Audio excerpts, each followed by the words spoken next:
Hello friends, welcome back to my channel. It's Monalisha and welcome back to a new vlog.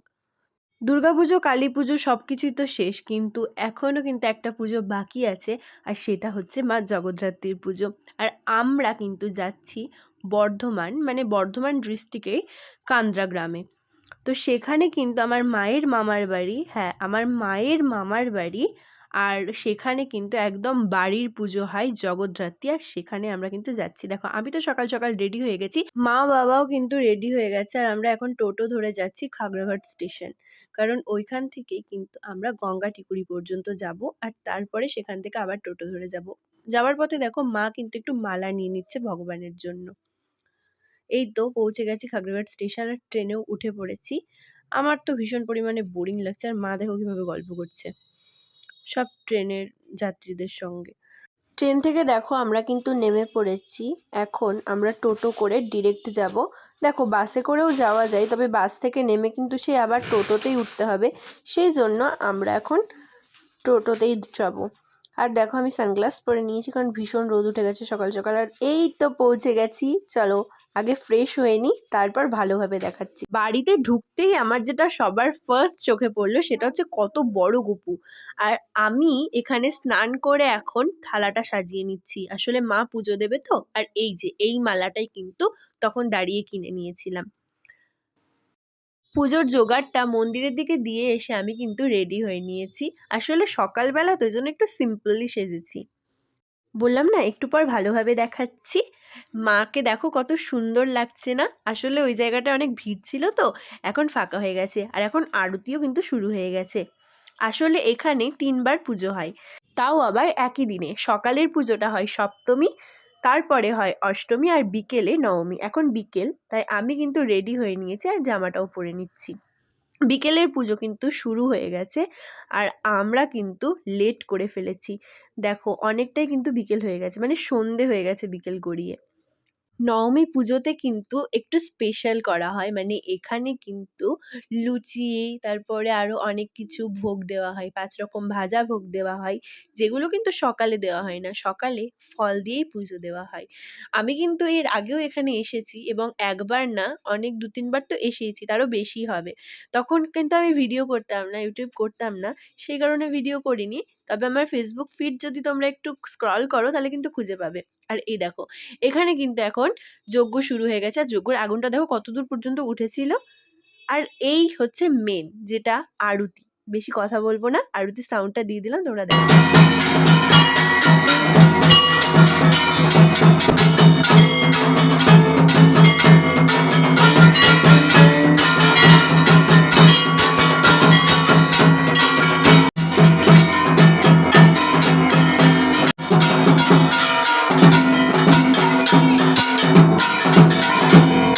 সকালে কিন্তু এতটা ভিড় হয় না, মানে বিকেলে যতটা ভিড় হয় বা সন্ধ্যেয় যতটা ভিড় হয়, ততটা ভিড় কিন্তু সকালে হয় না।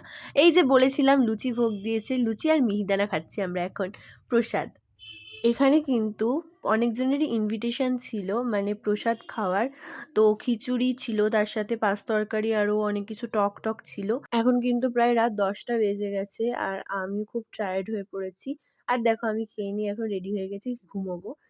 এইটা সকালবেলায় অনেক সকাল সকাল আমাদের কিন্তু ঘুম ভেঙে গেছিল, আর আমরা চলে এসেছিলাম একটু ঠাকুর মন্দিরের দিকে। মানে বাড়ি আর ঠাকুরের ওই জায়গাটা অনেক কাছাকাছি। ঠাকুর মন্দিরের গেট এখন বন্ধ, আর তার সাথে রোদটা উঠেছে দেখো সকাল সকাল।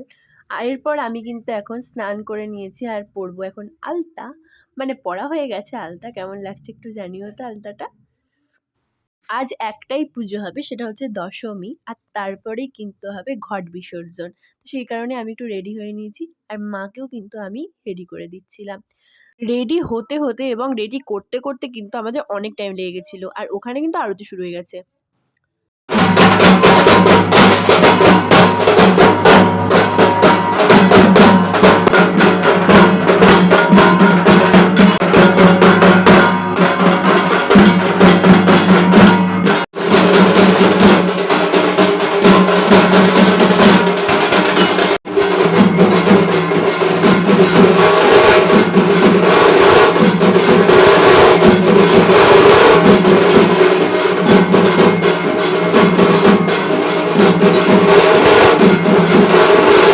সব পুজো কিন্তু শেষ হয়ে গেল। এইবার ঘট বিসর্জন হবে। ঠাকুরমশাই কিন্তু ১ম এ ঘটটাকে মন্ত্র পড়ে বিসর্জন করে দেবে। আর তারপরেই আমরা সবাই মিলে বেরোবো পুকুরে ঘটটা বিসর্জন করার জন্য। কিন্তু জানো তো এই সময় মনটা খুব খারাপ লাগছিল যে ঠাকুরটা চলে যাবে। আর এইখানে না ঠাকুরের মুখটা দেখা যায়, চরণটা দেখা যায়। আমার ফুল লুকটা তো তোমাদেরকে দেখাতেই ভুলে গেছি। এই যে আমার ফুল লুকটা আমি কিন্তু শাড়ি পরে নিয়েছিলাম। তাও আবার বাঙালি করে। আর আমার পেছনে দেখছো তো সবাই কিন্তু এখানে ঘটের জিনিসপত্রগুলো গুছিয়ে দিচ্ছে। মানে পুজো যেগুলো হয়েছে সেগুলো। আর আমরা সবাই মিলে এখন বেরিয়ে পড়েছি ঘট বিসর্জনে।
ঘট বিসর্জন করে খেয়ে নিয়ে কিন্তু আমরা একটু ঘুমিয়ে পড়েছিলাম। আর এখন বিকেলবেলা। আর আমি সবার জন্য এখন দুধ চা বানাচ্ছি। আর জানো এই দুধ চা খেতে, খেতে মানে দুধ চা কাপটা যে হাতে নিয়েছি অমনি দেখি ডিজেও চলে এসেছে। তার সাথে এই ছোট, ছোট বাচ্চারা যে চড়বড়ি বাজাচ্ছিল সেটাও চলে এসেছে। আমি রেডি হয়ে গেছি। আর দাঁড়াও আমার লুকটা একটু পরে দেখাচ্ছি। এখানে কিন্তু বরণ পর্ব শুরু হয়ে গেছে।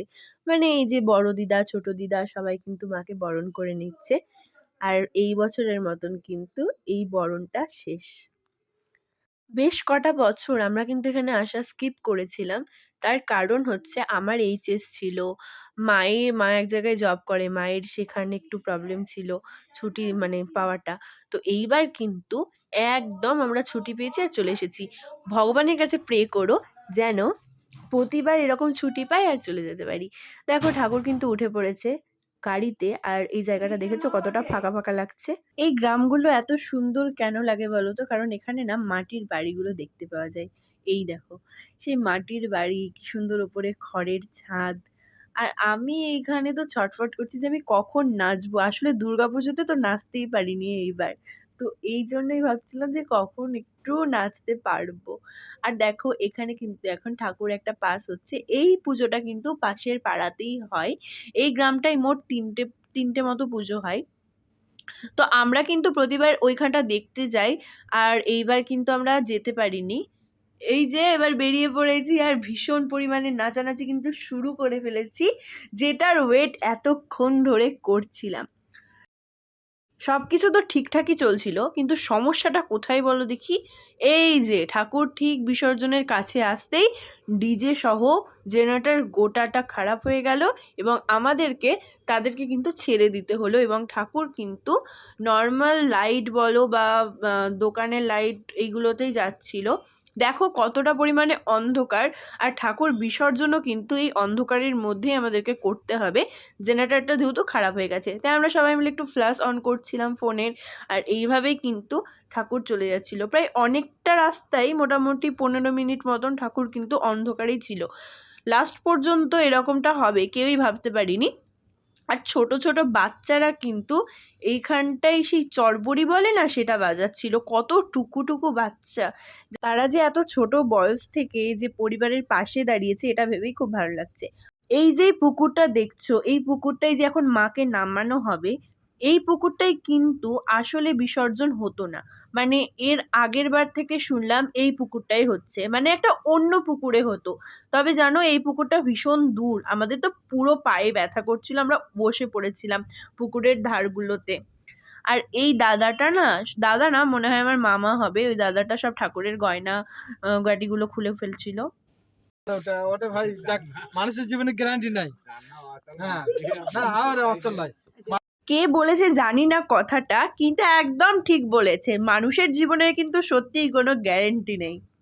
ঠাকুর নামাতে গিয়ে জানো তো অনেকবার কিন্তু পড়ে যাচ্ছিল। আর দিদিভাই বারবার বলছিল, দিদিভাই মানে আমার দিদা হচ্ছে, তো আসলে ইয়াং দিদা তো সেই জন্য আমরা দিদিভাই বলেই ডাকি। আর দাদু ভাইকে দাদু ভাই।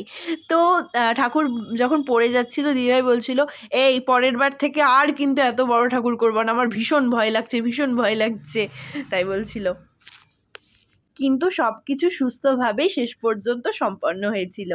এই দেখো এই পাইপগুলো ভরাতেই না আরও বেশি পরিমাণে স্লিপ খাচ্ছিল ঠাকুরগুলো, মানে নিচ দিয়ে যে ঠাকুরের এখান দিয়ে পাইপগুলো রেখেছিল ওইটাতেই বেশি পরিমাণে একটু স্লিপ করছিল।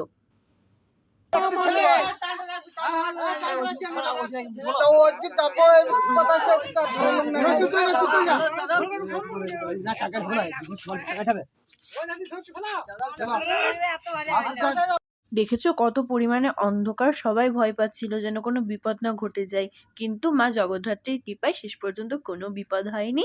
আমরা প্রতিমা নিরঞ্জন করে খুব তাড়াতাড়ি ভালোভাবে সুস্থভাবে বাড়ি ফিরেছিলাম। ইভেন যারা যারা গেছিলাম তারা সবাই।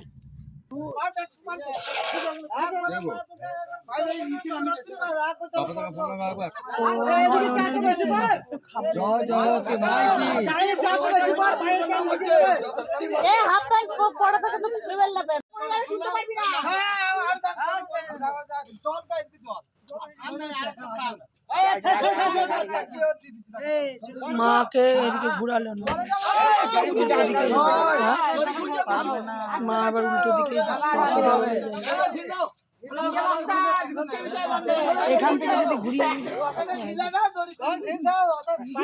এই যে এবার মাকে জলে ফেলে দিয়েছে, আর হঠাৎ করে এমন পরিমাণে সবাই জল ছিটাতে লাগলো, মানে বদমাশি করেই হতে পারে সেটা, আমার পুরো ফোনে জল টল পড়ে একেবারে সেই যাচ্ছে তার অবস্থায় দেখো শুরু হয়ে গেছে। আর হঠাৎ করে আমাদের দিকে দিয়ে ফেলবে আর সবাই আমরা উঠে চলে যাব। আমার মায়ের যেহেতু ছুটি নেই সেই কারণে আমরা কিন্তু কালকেই বাড়ি ফিরে যাব। ভ্লগটা কিন্তু এই পর্যন্তই। কমেন্টসে জয় মা জগদ্ধাত্রী কমেন্ট করে দিও। আর দেখা হচ্ছে নেক্সট একটা ভিডিওতে। সবাই খুব ভালো থেকো, বাই।